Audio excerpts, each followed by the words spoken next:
All right, guys, so this is the setup for now. So what we've done here is we've done what we feel is a pretty typical setup. Now, this isn't the setup this vehicle will end up with. We'll do a full build on this vehicle to the kind of spec that we would expect for full-time, full-blown touring.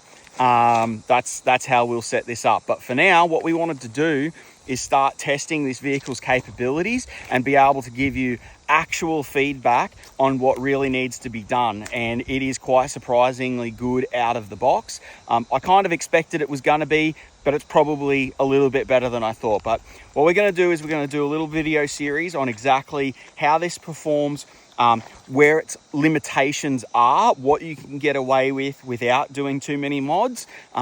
We've always been about setting vehicles up for the application, not just selling stuff for the sake of selling it. So we'll try to run through and be really super realistic about what it is that this vehicle is capable of, what you can get away with mods wise without doing extra stuff like suspension and that, and what that limitation actually looks like. There's been a lot of talk online about, oh, it definitely needs springs straight away, and it definitely needs this straight away, and it definitely needs that straight away.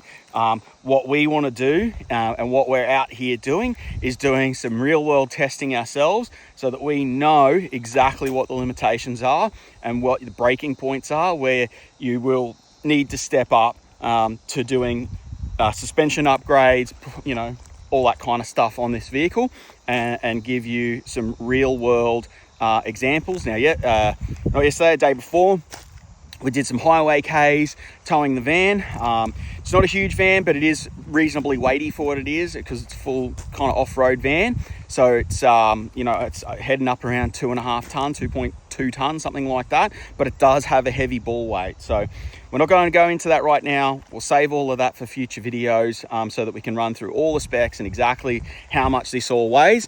But let's just say, even with this setup right here, your next gen Ranger, without being a Super Duty, doesn't work. Full stop, doesn't work. And anybody that tells you that they can GVM upgrade it or whatever to be as good as what the Super Duty is going to be, straight up rubbish. Can't do it.